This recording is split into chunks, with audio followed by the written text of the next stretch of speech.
Guys हामी चाहिँ कहाँ जाँदै अरे मच्छनारायण मन्दिर जाँदैछौँ। ए मलाई भिडियो गर्नै आएन। यहाँ चाहिँ हाम्रो मम्मी र ड्याडी हुनुहुन्छ। आएको चाहिँ किन अरे होइन के को लागि आउनु पर्ने रे? धर्मको लागि होइन के भन्छन् भन्ने थियो त भगवान्ले। भगवान नारायणको मन्दिरमा आएको मर्दाखेरि के भन्छ भने थियो त नि त आएन। मच्छनारायण गइस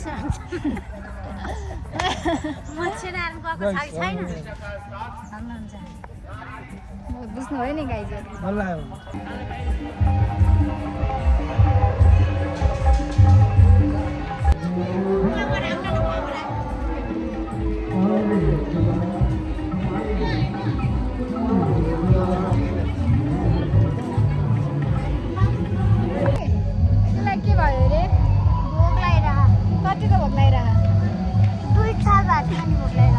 मन्दिर आएको मान्छेलाई भोक लाग्छ मेरो भाइलाई। पूजा गर्नुभन्दा पहिला भोक लाग्छ। हामी पुरुषोत्तम मेलामा मच्छनारायण पुरुषोत्तम मेलामा आएको छौँ।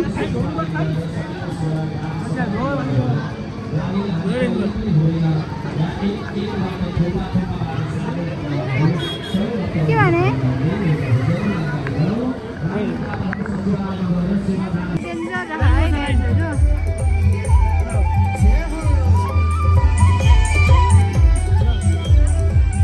लाइन बस्छ।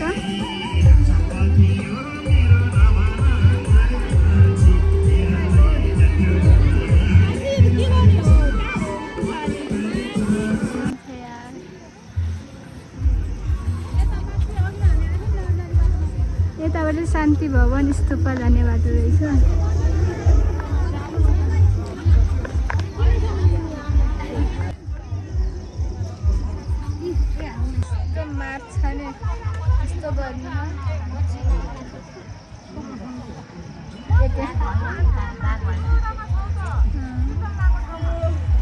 रेस्टुरेन्टमा चाहिँ हाम्रो भाइहरू उता पिछन्। गर्मी भाइ कस्तो भइरहेको अरे? गर्मी भइरहेको छ। आज पाला आउला जस्तो चाहिँ लागेको छैन मलाई। पूजा गर्ने भोलि बिहान जस्तो छ। दिदी तपाईँलाई कस्तो लागिरहेको? ठिकै लागिरहेको। हामी कतिखेर फर्किन्छौँ होला? कति बेर लाग्छ त आइसकेपछि? बाबुलाई भाइ त भोक लागेर यस्तो भएर बसेछ ल।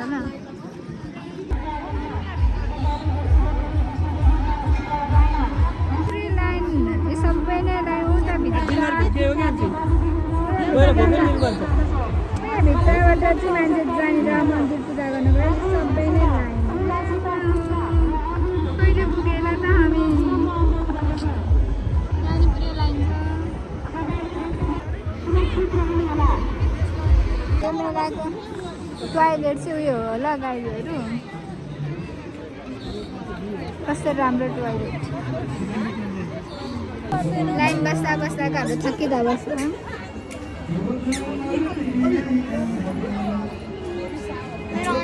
जुत्ता कति पर्छ? तिम्रो जुत्ता साङ्ग्रा भएको हो।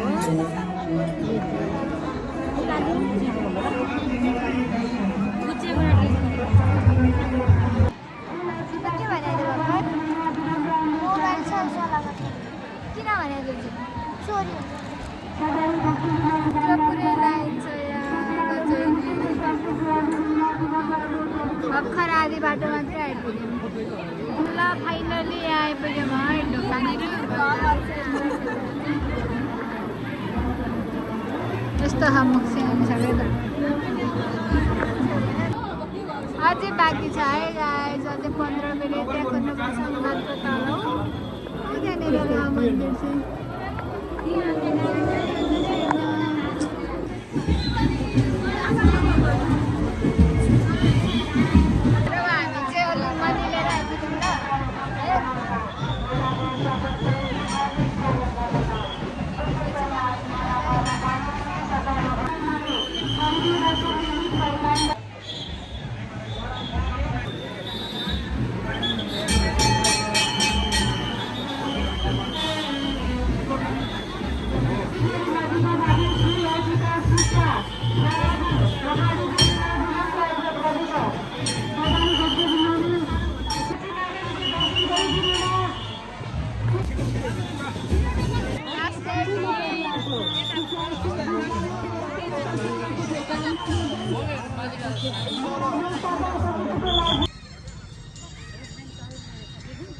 बाघ खैरमा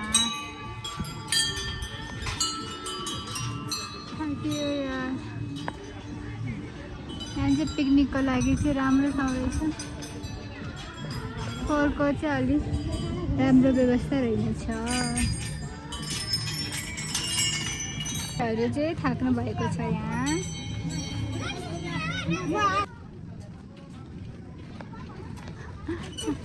सिधा चाहिँ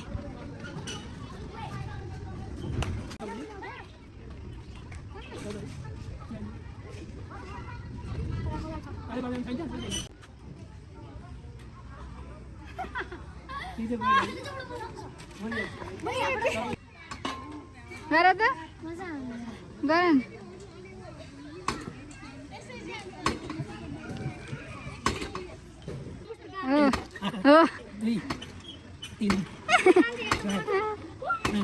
छोड्दिन अब